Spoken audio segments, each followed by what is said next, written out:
responsibility. As the supreme ruler of the universe, God has ordained laws for the government not only of all living beings, but of all the operations of nature.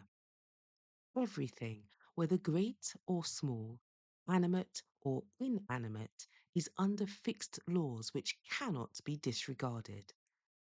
There are no exceptions to this rule, for nothing that the divine hand has made has been forgotten by the divine mind.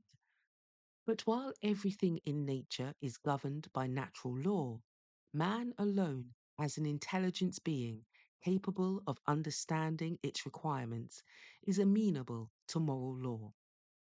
To man alone, the crowning work of his creation, God has given a conscience to realize the sacred claims of the divine law, and a heart capable of loving it as holy, just, and good.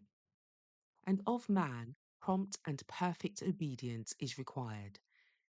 Yet God does not compel him to obey. He is left a free moral agent. The subject of man's personal responsibility is understood by but few, and yet it is a matter of greatest importance. We may each obey and live, or we may transgress God's law, defy his authority, and receive the punishment that is meet. Then to every soul the question comes home with force. Shall I obey the voice from heaven, the 10 words spoken from Sinai, or shall I go with the multitude who trample on that fiery law? To those who love God, it will be the highest delight to keep his commandments and to do those things that are pleasing in his sight.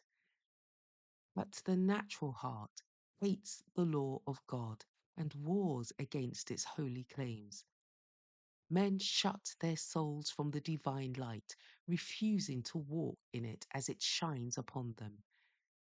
They sacrifice purity of heart, the favour of God, and their hope of heaven for selfish gratification or worldly gain.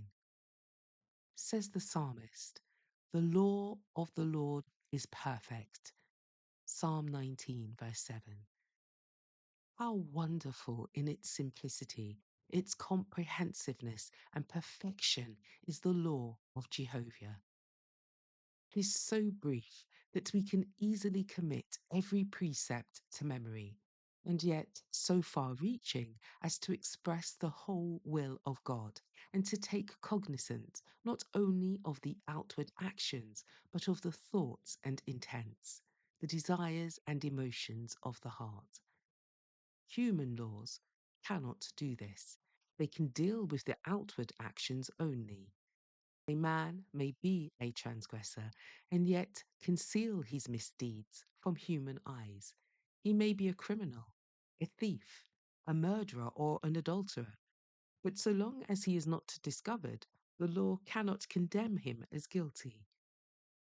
The law of God takes note of the jealousy, envy, hatred, malignity, revenge, lust, and ambition that surge through the soul, but have not found expression in outward action because the opportunity, not the will, has been wanting. And these sinful emotions will be brought into the account in the day when God shall bring every work into judgment, with every secret thing, whether it be good or whether it be evil. Ecclesiastes chapter 12, verse 14.